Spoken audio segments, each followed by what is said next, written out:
నమస్కారం వార్తలకే స్వాగతం ముందుగా ముఖ్యాంశాలు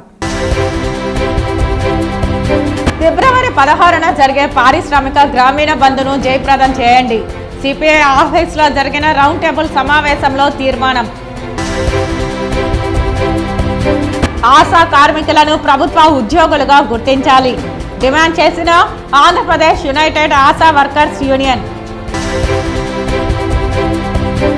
నగరంలో నిర్వహించిన బహిరంగ సభలో పాల్గొన్న కాంగ్రెస్ పిసిసి అధ్యక్షురాలు షర్మిలా రెడ్డి. ఇక వార్తల్లోని వివరాలు. విశాఖపట్నం నుంచి రేణిగుంట విమానాశ్రయానికి ఉదయం 11:40 కాంగ్రెస్ పిసిసి ప్రెసిడెంట్ షర్మిలా రెడ్డి చేరుకుని విమానాశ్రయం నుండి రోడ్డు మార్గాన నగరి బయలుదేరి వెళ్లారు. నగరిలో బహిరంగ సభలో షర్మిలా రెడ్డి ప్రసంగించారు. జగనన్న గారు ఆ రోజు మేనిఫెస్టోలో చెప్పిన విషయము మేము అధికారంలోకి వచ్చాక రాజశేఖర్ రెడ్డి గారి జలయజ్ఞంలోని అన్ని ప్రాజెక్టులను పూర్తి చేస్తాము అన్నారు. మరి ఏమైంది? ఒక్క ప్రాజెక్ట్ అయినా పూర్తయిందా? తట్టెడు మట్టి ఎత్తి మళ్ళీ ఇటు పోసారా?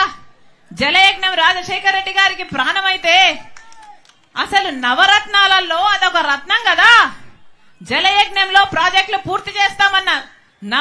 నవరత్నాలలో అదొక రత్నం. మరి ఏమైంది ఆ రత్నం?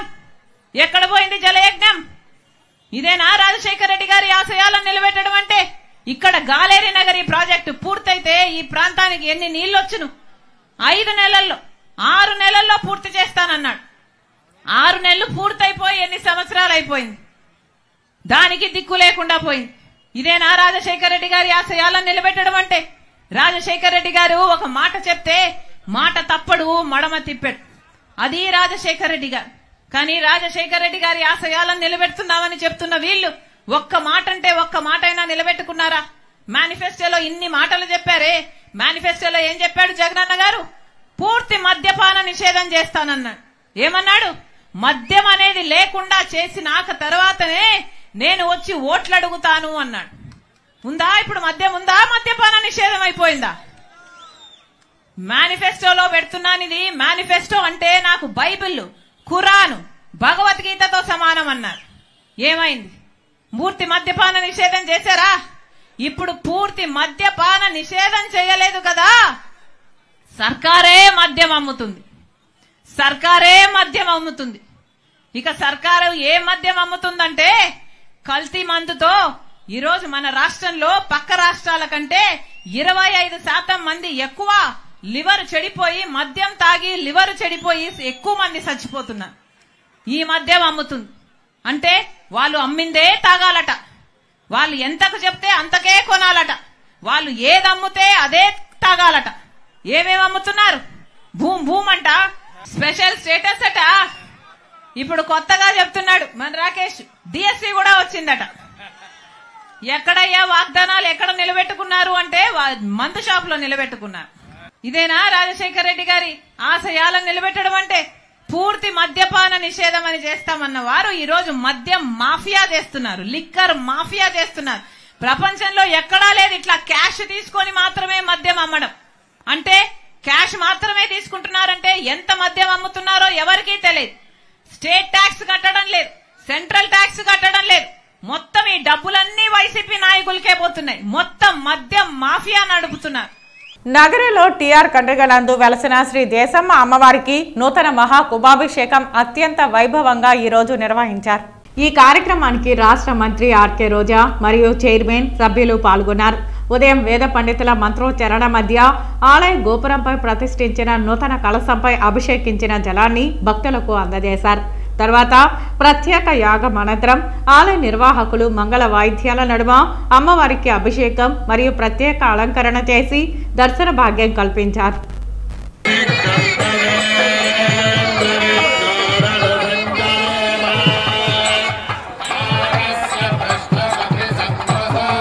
All India United trade union centre AITC అనుబంధ Andhra Pradesh United ASHA workers union ఆధ్వర్యంలో ఆశా వర్కర్ల ప్రథమ రాష్ట్ర మహాసభలు తిరుపతి పట్టణంలో జరిగాయి. ఈ సభల కార్యక్రమంలో భాగంగా వివిధ జిల్లాల నుండి వచ్చిన ఆశా కార్యకర్తలు బాలాజీ కాలనీ, అంబేద్కర్ భవన్ నుండి మహాసభల ప్రాంతానికి ప్రదర్శన నిర్వహించారు. అనంతరం జరిగిన సమావేశంలో ప్రారంభకులుగా హాజరైన ఏఐటీసీ రాష్ట్ర ఇన్ఛార్జి ఎల్ సుధీర్ మాట్లాడుతూ ఆశా వర్కర్లు ఐక్యమై మహాసభ నిర్వహిస్తున్నందుకు అభినందనలు తెలియజేశారు. మిగతా కార్మిక సంఘాలు ఉద్యమాలను నామమాత్రంగా ఎలక్షన్ల ప్రయోజనాల కోసం నిర్వహిస్తున్నాయని అన్నారు. కానీ ఏఐటీసీ నిబద్ధతతో కార్మికుల దీర్ఘకాలిక సమస్యల పరిష్కారానికై రాజీ లేని పోరాటాలు నిర్వహిస్తోందని, ముఖ్యంగా ఆశా వర్కర్లు రోజుకి 12 గంటలు పనిచేస్తూ చాలని జీతంతో జీవితాన్ని గడుపుతున్నారని, కనీసం వారికి నెలకి 35,000 రూపాయల జీతంతో పాటు ప్రభుత్వ ఉద్యోగులుగా గుర్తించాలని డిమాండ్ చేశారు. ఈ న్యాయబద్ధమైన డిమాండ్ను సాధించాలంటే ఇతర స్కీమ్ వర్కర్స్తో పాటు కలిసి కేంద్ర ప్రభుత్వంపై సంఘటితంగా పోరాటం చేసి ఒత్తిడి చేయవలసి ఉంటుందని అన్నారు.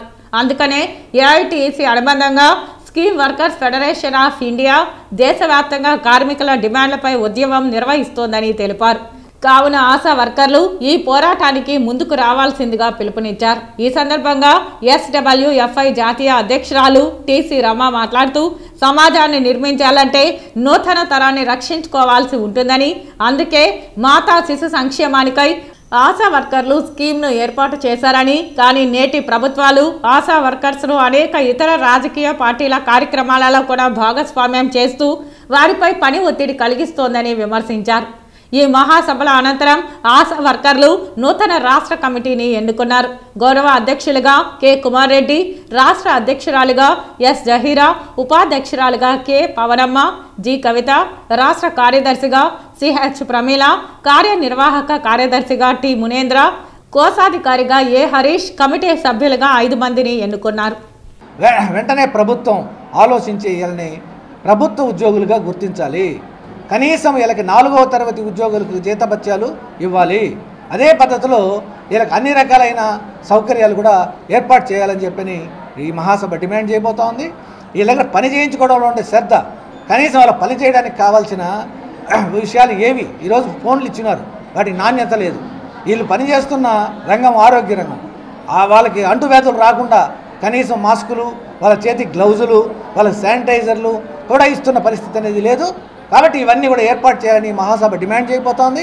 ఈ మహాసభ తర్వాత ఎన్నుకోబడిన నాయకత్వం రాష్ట్ర వ్యాప్తంగాను దేశవ్యాప్తంగాను ఆశా వర్కర్లు సమీకరించి ఈ ప్రభుత్వం వీళ్ళకి ప్రభుత్వ ఉద్యోగులకు గుర్తించేంత వరకు ఈ పోరాటం కొనసాగిస్తుందని చెప్పి మీ ద్వారా ప్రజలకు తెలియజేస్తుంది. ఫిబ్రవరి 16న జరిగే పారిశ్రామిక గ్రామీణ బంద్ను జయప్రదం చేయాలని joint platform of trade union మరియు సంయుక్త కిసాన్ మోర్చా పిలుపునిచ్చింది.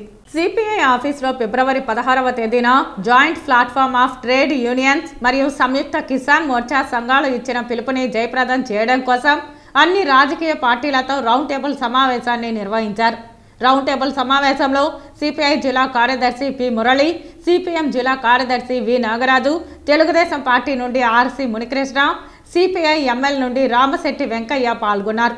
వారు మాట్లాడుతూ దేశంలో 2వ దఫా బీజేపీ అధికారంలోకి వచ్చిన తర్వాత ప్రజా కార్మిక రైతాంగ వ్యతిరేక విధానాలను కేంద్ర ప్రభుత్వం శరవేగంగా అమలు చేస్తోందని, లాభసాటిగా ఉన్న ప్రభుత్వ రంగ సంస్థలను కారు చౌకగా అమ్మేసే ప్రయత్నం చేస్తోందని, ఇందులో భాగంగా మన రాష్ట్రంలో ఉన్న విశాఖ ఉక్కు ఫ్యాక్టరీని అమ్మేసే ప్రయత్నంకు పూనుకున్నదని తెలిపారు.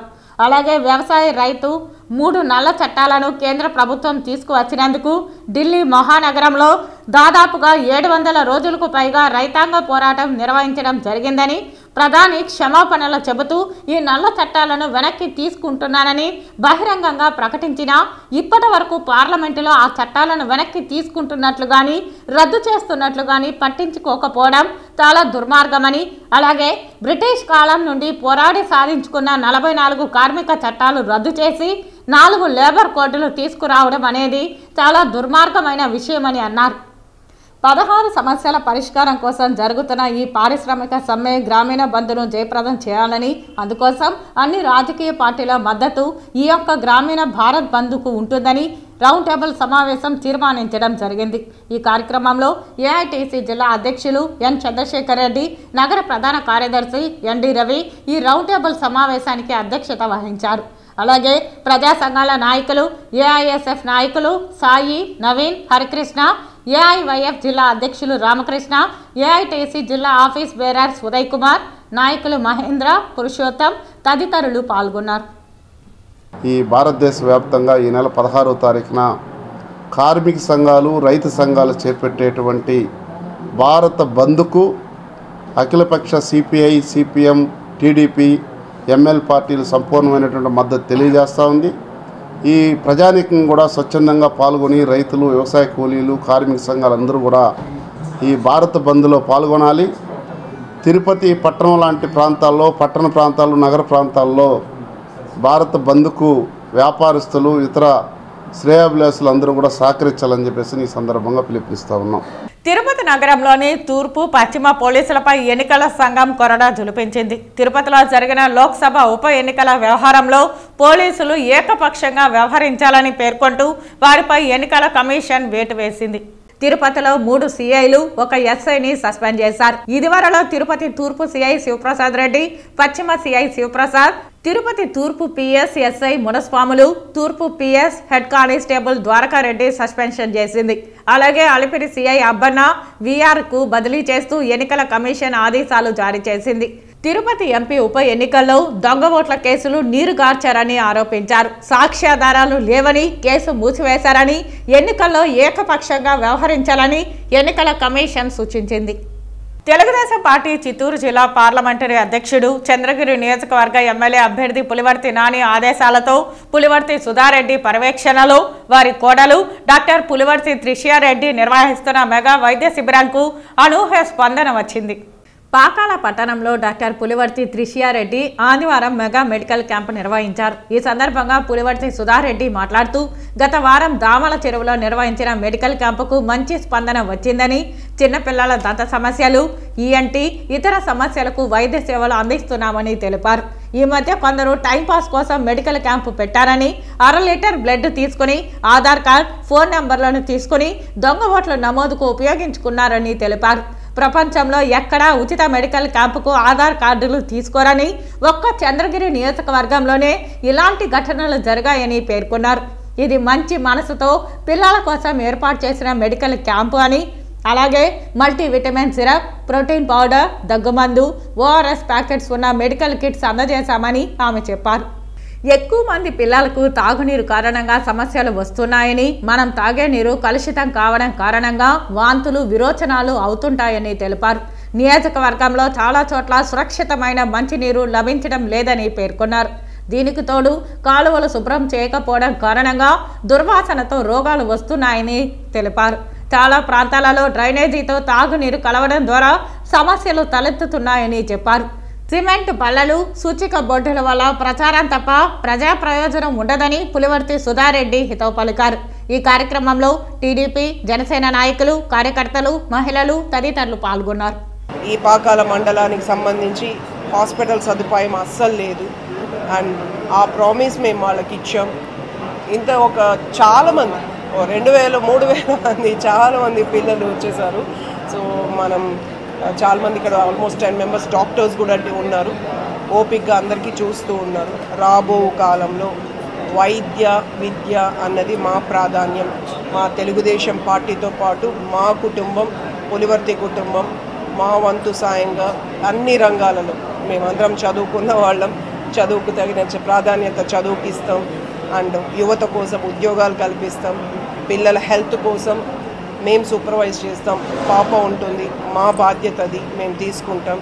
సో ఇక్కడికి వచ్చిన ప్రతి ఒక్కరికి పేరు పేరున ధన్యవాదాలు. ఈ పత్రికాముఖంగా ఎస్పెషలీ తల్లిదండ్రులకి మమ్మల్ని నమ్మి ఒక చిన్న పిలుపుతో ఇంతమంది ఇక్కడికి రావడం చాలా చాలా చాలా సంతోషం.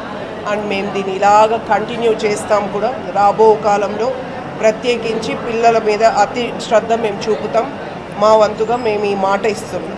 తిరుపతి జిల్లా చంద్రగిరిలో బడి సుధా యాదవ్ వినూత్న నిరసన కార్యక్రమం చేపట్టారు. చనిపోయిన వారి సమాధుల వద్ద వాల్ క్లాక్ కుక్కర్లను ఇచ్చి మీ ఓటు మాకు వేయాలంటూ వేడుకున్నారు. చంద్రగిరి పుట్టాలమ్మ ఆలయం నుండి చంద్రగిరి మంగాపురం పోవు దారిలో ఉన్న శ్మశానానికి చేరుకుని వాల్ క్లాక్ కుక్కర్లు గిఫ్ట్గా చనిపోయిన వారి సమాధుల వద్ద ఉంచి వీటిని మీరు తీసుకుని నేను పోటీ చేస్తున్న ఎమ్మెల్యే పదవికి ఓటు వేయండి అంటూ వేడుకున్నారు. శ్మశానంలో మరణించిన వారి శిలాఫలకం లేని సమాధుల వద్ద కూడా గిఫ్ట్ సమర్పించారు బడి సుధా యాదవ్. ఈ సందర్భంగా ఆయన మాట్లాడుతూ చంద్రగిరి ఎమ్మెల్యే చెవిరెడ్డి భాస్కర్ రెడ్డి తండ్రి, సోదరుడు మరణించినా కూడా వారి ఓట్లు ఇప్పటికీ కూడా తొలగించలేకపోవడం విడ్డూరంగా ఉందని అన్నారు. రానున్న సార్వత్రిక ఎన్నికలలో చనిపోయిన వారి ఓట్లు అదేవిధంగా దొంగ ఓట్లు ఏమున్నాయో వాటన్నింటినీ నియోజకవర్గ వ్యాప్తంగా తొలగించాలని డిమాండ్ చేశారు. ఈ కార్యక్రమంలో బండి సుధా యాదవ్ అభిమానులు, కార్యకర్తలు తదితరులు పాల్గొన్నారు. మన చంద్రగిరి నియోజకవర్గంలో చనిపోయిన వాళ్ళకు కూడా ఓట్లున్నాయని నిన్నే మొత్తం కూడా మేము ఓటర్ లిస్టులో చూడడం జరిగింది. అదేవిధంగా కూడా మన ఏబిఎన్ దీంట్లో కూడా పేపర్లో కూడా నిన్నంతా కూడా మెయిన్ దీంట్లో కూడా వచ్చాయి. ఇది ఈ దొంగ ఓట్లకు సంబంధించి మరియు ఈ చనిపోయిన ఓట్లు అంతా కూడా ఇక్కడ చంద్రగిరిలో అధిక శాతం రాష్ట్రంలోనే ఎక్కువగా మన చంద్రగిరిలో ఉన్నాయి. మొత్తం కూడా రాష్ట్రం అంతా కూడా ఈ చనిపోయిన ఓట్లు ఇంక్లూడ్ అయి ఉన్నాయి. అవి ఏ మాత్రం కూడా ఒక్కటి కూడా తీయకుండా ఇట్లే అధికారులు నిర్లక్ష్యం వహిస్తున్న కారణంగా ఈరోజు మేము చంద్రగిరి టౌన్లో చనిపోయిన వాళ్ళు ఓట్లు కూడా ఉన్నాయి కాబట్టి ఇక్కడికి మన శ్మశానానికి వచ్చి మన నారాయణ గారు, సుశీలమ్మ గారు కూడా చనిపోయినా కూడా వాళ్ళ ఓట్లు కూడా ఉన్నాయి కాబట్టి వాళ్ళకు కూడా మేము చిన్న గిఫ్ట్లు ఒక వాల్ క్లాక్ మరియు కుక్కర్ కూడా ఇచ్చి మేము వాళ్ళకి ఓటు అడుక్కునేదానికి ఇక్కడికి రావడం జరిగింది. ఎందుకంటే మేము కూడా అసెంబ్లీ కాన్స్టిట్యున్సీకి యాస్పిరెంట్గా ఉండాలనుకుంటున్నాను కాబట్టి వాళ్ళ ఓట్లు కూడా మాకు అవసరం కాబట్టి వాళ్ళని కూడా ప్రాధాయపడి ఓట్లు అడుగుతున్నాం. అదేవిధంగా కూడా మిగతా చోట్లన్నీ శ్మశానాలకు కూడా వెళ్ళి నియోజకవర్గ వ్యాప్తంగా ఎక్కడెక్కడైతే చనిపోయిన ఓట్లు ఉన్నాయో అవుట్ను కూడా వాళ్ళకు కూడా ప్రసన్నం చేసుకొని వాళ్ళని మాకు ఓటు వేయాల్సిందిగా ప్రాధాయపడేదానికని ఇంత దూరం ఇక్కడికి రావడం జరిగింది. చంద్రగిరిలో కూడా ఈ ఓట్లు అధికంగా ఉన్నాయి కాబట్టి ముఖ్యంగా చెప్పాలంటే మీకు ఒక ఎగ్జాంపుల్, మన చెవిరెడ్డి భాస్కర్ రెడ్డి గారు ఎమ్మెల్యే గారి వాళ్ళ స్వయాన తండ్రి మరియు వాళ్ళ పెద్ద తమ్ముడు చనిపోయి ఉన్నారు ఆల్రెడీ. వాళ్ళ ఓట్లు కూడా మీకు కూడా ఇది చూపిస్తాను, ఈ పేపర్స్లో కూడా దీంట్లో వచ్చున్నది. ఓటర్ లిస్ట్ కావాలంటే కూడా మీకు నేను పంపిస్తాను ఆ కాపీ కూడా. వాళ్ళ ఓట్లు కూడా ఇప్పుడు కూడా ఒక ప్రజాస్వామ్యంలో ఒక ఎమ్మెల్యేగా ఉండి అతను వాళ్ళ ఇంట్లో వాళ్ళ తండ్రి వాళ్ళ తమ్ముడు చనిపోయినా కూడా వాళ్ళ ఓట్లు కూడా ఇంకా వాళ్ళ లిస్టులో తుమ్మలగుంట ఓటర్ లిస్టులో ఉన్నదంటే అంటే ఇది ఎంత దారుణంగా ఉన్నదో మీరందరూ కూడా తెలుసుకోవాలా. ఇదన్నీ కూడా ప్రజలకి రాష్ట్ర వ్యాప్తంగా ప్రజలందరూ కూడా తెలియాలని, అదేవిధంగా ముఖ్యంగా మన ఎలక్షన్ కమిషన్ వారు ఏం చేస్తున్నారు, నిద్రపోతున్నారా? మేము కింద బిఎల్ఓల కాడి నుంచి కలెక్టర్ వరకు మేము చాలా ఫేర్గా చాలా పద్ధతిగా మేము ఓట్లు దొంగ ఓట్లు ఉన్నా సరే ఈ చనిపోయిన ఓట్లు తొలగిస్తున్నామని చెప్తున్నారు. ఏ మాత్రం కూడా నిమ్మకి నీరెత్తినట్టు పట్టించుకోకుండా కలెక్టర్ లెవెల్లో కాడి నుంచి కింద బిఎల్ఓ కాడి నుంచి అందరూ నిద్రపోతున్నారు. ఈ యొక్క కార్యక్రమంతో అన్న మీరు మేల్కొని తప్పకుండా ఈ ఓట్లన్నీ కూడా దొంగ ఓట్లు, బోగస్ ఓట్లు, చనిపోయిన ఓట్లు వెంటనే తొలగించాలని నేను డిమాండ్ చేస్తున్నాను. రాష్ట్ర వ్యాప్తంగా కూడా ఇట్లా కోకొల్లలుగా ఉన్నాయి కాబట్టి అవన్నీ కూడా తొలగించాలి అని నేను డిమాండ్ చేస్తూ ఎలక్షన్ కమిషన్ కూడా దగ్గరలో తీసుకెళ్ళి ఇవన్నీ కూడా ఇచ్చి మేము విన్నపం తెలియజేసి మొత్తం కూడా తొలగించాలని కూడా నేను డిమాండ్ చేస్తున్నాను. తిరుపతి మహానగరంలోని 3వ డివిజన్ కార్పొరేటర్ గణేష్ రెడ్డికి అసలైన తండ్రి ఎవరనేది అధికారులు చెప్పాలని TDP cluster incharge Krishna Yadav demand చేశారు. ఆదివారం తిరుపతి ప్రెస్ క్లబ్లో ఏర్పాటు చేసిన మీడియా సమావేశంలో ఆయన మాట్లాడుతూ తిరుపతిలో దొంగ ఓట్ల సృష్టికర్తలు ఎక్కువయ్యారని ఆరోపించారు. ఒకే వ్యక్తికి 2 తండ్రులు ఎలా ఉంటారని ఆయన ప్రశ్నించారు. ఒక కార్పొరేట్కి ఇలాంటి దుర్ఘటన జరిగితే సామాన్య ఓటర్ పరిస్థితి ఏమిటని ఆయన ఆవేదన చెందారు. అధికారులు సోమవారం సాయంత్రంలోగా ప్రకటించకపోతే తిరుపతి మున్సిపల్ కార్యాలయం ఎదుట నగరంలోని భారీ ఫ్లెక్సీ ఏర్పాటు చేసి నిరసన వ్యక్తం చేస్తామని ఆయన తెలిపారు.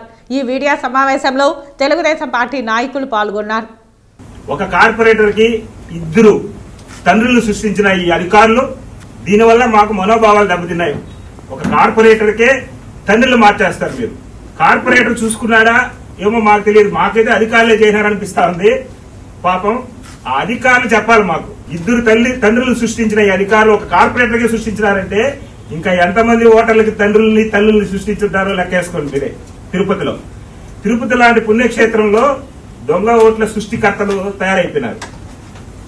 మేము అడిగేది ఒకటే, మా కార్పొరేటర్ కి తండ్రి ఎవరు? దీనికి సమాధానం చెప్పాల్సింది. రేపు లోపు తెలియకపోతే పోలీస్ స్టేషన్ లో కంప్లైంట్ చేస్తాం, కలెక్టర్ గారు కంప్లైంట్ చేస్తాం, కమిషనర్ గారు కంప్లైంట్ చేస్తాం. కానీ వీళ్ళు ఎవరో ఒకరు అధికారులు మాకు క్లారిటీ ఇవ్వాలి. ఓట్ల గురించి మేము అడగట్లేదు. తండ్రి పేరు ఎవరో చెప్తే ఓటు ఆటోమేటిక్ గా తెలుస్తుంది. మాకు తండ్రి పేరు చెప్పండి చాలు. ఇంత ఘోరంగా ఉంటే తిరుపతిలో ఏది కార్పొరేటర్ గా ఇటుంటే ఇంకా ఎంతమందికి దొంగ ఓటు సృష్టించుంటారు మీరు. కాబట్టి దీనికి మాకు ఎట్టి పరిస్థితుల్లో రేపటి లోపల డెడ్ లైన్ ఇస్తాను. దీనికంటూ ఒక అధికారులు కానీ క్లారిటీ ఇవ్వకపోతే పెద్ద పెద్ద ఫ్లెక్సీలు వేసి తిరుపతి మొత్తం మున్సిపల్ ఆఫీస్ ముందర ఫస్ట్ పెద్దది ఫ్లెక్సీ వేసి పెట్టి మా నిరసన తెలియజేస్తామని కోరుకుంటున్నాం. చిత్తూరు జిల్లా నూతన ఎస్పీగా బాధ్యతలు స్వీకరించిన అనంతరం జిల్లాలోని పోలీస్ అధికారులతో చిత్తూరు జిల్లా ఎస్పీ పి జాషువా పరిచయ సమావేశం నిర్వహించారు. చిత్తూరు జిల్లా 66వ ఎస్పీగా బాధ్యతలు స్వీకరించిన తర్వాత జిల్లా అధికారులతో చిత్తూరు పట్టణంలోని పోలీస్ గెస్ట్ హౌస్ నందుగల కాన్ఫరెన్స్ హాల్ నందు పరిచయ సమావేశం నిర్వహించారు.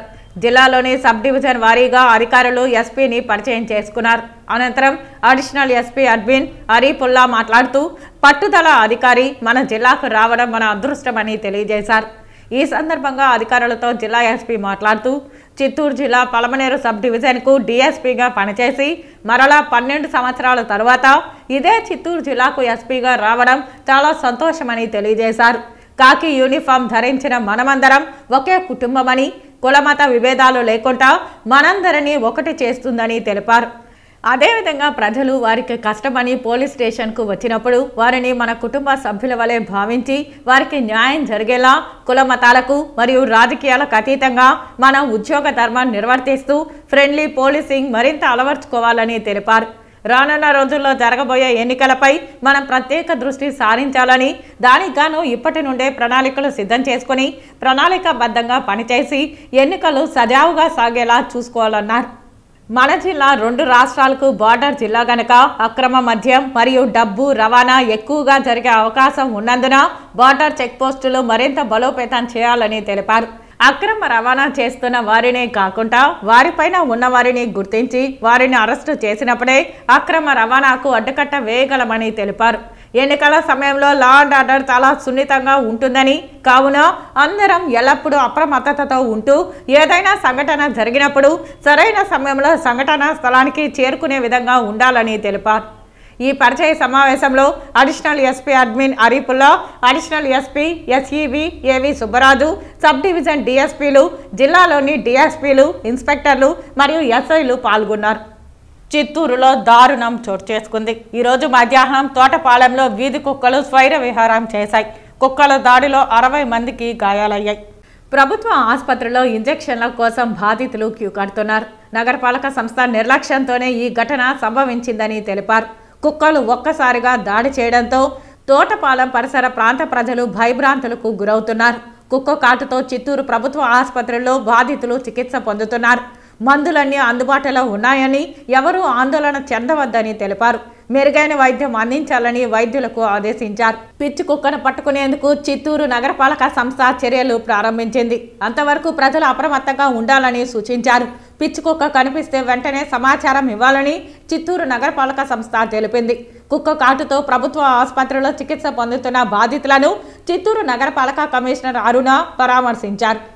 ఈరోజు నగరంలో 40, 41, 42 వార్డులలో ఒక పిచ్చి కుక్క స్వైర విహారం చేసి దాదాపుగా ఒక 50 మంది వరకు కూడా కరిచినట్టు మా దృష్టికి రాగా ఇమీడియట్లీ జీజీహెచ్ని సందర్శించడం జరిగింది. అలాగే తగిన తనిఖీ బృందాలను పెట్టి ఆ కుక్క కోసం మనం జాలింపు చర్యలు కూడా చేపట్టాము. వీలైనంత త్వరలో ఆ పిచ్చిపడిన కుక్కని ఇమీడియట్లీ పట్టుకోవడానికి తగిన చర్యలు చేపడుతున్నాము. అంతేకాకుండా నగరంలో ఏదైతే మనకి వీధి కుక్కల బెడద ఉందో వాటన్నిటి నివారణ కోసం ఇమ్మీడియట్గా తగిన చర్యలు తీసుకుంటాము. గత సంవత్సరము పోయిన సంవత్సరం కూడా మనం వాటన్నిటికీ కూడా దాదాపుగా మనం వ్యాక్సినేషన్ చేయడం జరిగింది. అలాగే కుటుంబ నియంత్రణ కోసం వాటి యొక్క ఆపరేషన్లు కూడా నిర్వహించడం జరిగింది. ఇంకా కూడా మనకి ఈ దృష్టికి సర్కిల్స్లోనూ కూడా వీధిలో కూడా ఈ కుక్కల బెడద ఉంది అని తెలియవచ్చింది. కాబట్టి మనం ఇదివరకే ఐసీడబ్ల్యూస్ కోసం అని తీసుకున్న మురకంపట్ల తీసుకున్న ల్యాండ్లో ఒక ప్రత్యేకంగా కుక్కల్ని ఉంచి మనం వాటిని అక్కడ తరలించే ప్రయత్నాలు ఇమ్మీడియట్లీ చేపడతాము. తగిన చర్యల్ని ఇదివరకే మేము చేపట్టాము. కాకపోతే వాటిని ఇమ్మీడియట్లీ కూడా యాక్షన్లోకి తీసుకొని వచ్చి we will keep them in to an separate place so that Chittoor సిటీలో వాటి బెడద అనేది తగ్గించడానికి కావాల్సిన అన్ని ప్రయత్నాలు అన్ని చర్యలు కూడా తీసుకుంటామని తెలియజేస్తున్నాము. దయచేసి ఎస్పెషల్లీ ఇదైతే పిచ్చిపడిన కుక్క అనేది తెలియవచ్చింది కాబట్టి దయచేసి ప్రజలందరూ కూడా కొంచెం అప్రమత్తంగా ఉండవలసిందిగా తెలియజేస్తున్నాను. చిన్నపిల్లల్ని ఎస్పెషల్లీ వాళ్ళు ప్రొటెక్ట్ చేయలేని వాళ్ళని మాత్రం ఇమ్మీడియట్లీ బయటకు పంపించొద్దు. ఇంకా కొన్ని గంటల్లోనే మేము దాన్ని పట్టుకొని కావాల్సిన తగిన చర్యలు తీసుకుంటాము. Thank you. తిరుమలలో ఏనుగుల గుంపు హల్చల్ చేసింది. వేకుజామున పార్వేట్ మండపం వద్ద ఏనుగుల గుంపు సంచరించి అక్కడున్న ఇనుప కంచెను చెట్లను నేల కూల్చి రోడ్డుపైకి వచ్చి బీభత్సం చేశాయి. సంఘటనా స్థలాన్ని పరిశీలించిన అటవీ శాఖ అధికారులు ఏనుగులు గుంపులుగా వచ్చినట్లు నిర్ధారణ చేసి భక్తులను అప్రమత్తం చేశారు. రోడ్డుపైకి రాకుండా అటవీ ప్రాంతంలోకి తరలించేందుకు అధికారులు చర్యలు చేపట్టారు. ఆ ప్రాంతంలో వెదురు చెట్లు అధికంగా ఉండడంతో ఆ చెట్టుకు కాసే పూలను తినడానికి ఏటా ఇదే నెలలో ఏనుగుల గుంపు పార్వేట మండపం పరిసర ప్రాంతాలలో సంచరిస్తుంటాయి. ఏనుగుల గుంపు సంచారంలో అప్రమత్తమైన టీటీడీ విజిలెన్స్ అధికారులు ఆ మార్గంలో పాప వినాశనం క్షేత్రానికి వెళ్లే యాత్రికులను వాహనదారులను జాగ్రత్తగా వెళ్లాలని సూచిస్తున్నారు. తిరుమల శ్రీవారిని ఈరోజు ఉదయం వీఐపీ విరామ సమయంలో పలువురు ప్రముఖులు దర్శించుకొని మొక్కులు చెల్లించుకున్నారు. తిరుమల శ్రీవారిని ఈరోజు ఉదయం వీఐపీ విరామ సమయంలో ప్రభుత్వ విప్ కొరమొట్ల శ్రీనివాసులు, యాక్టర్ అనసూయ వేర్వేరుగా దర్శించుకున్నారు. దర్శన అనంతరం రంగనాయకుల మండపంలో వేద పండితులు వేదాశీర్వచనం అందించగా టీటీడీ అధికారులు శ్రీవారి తీర్థ ప్రసాదాలను అందజేశారు.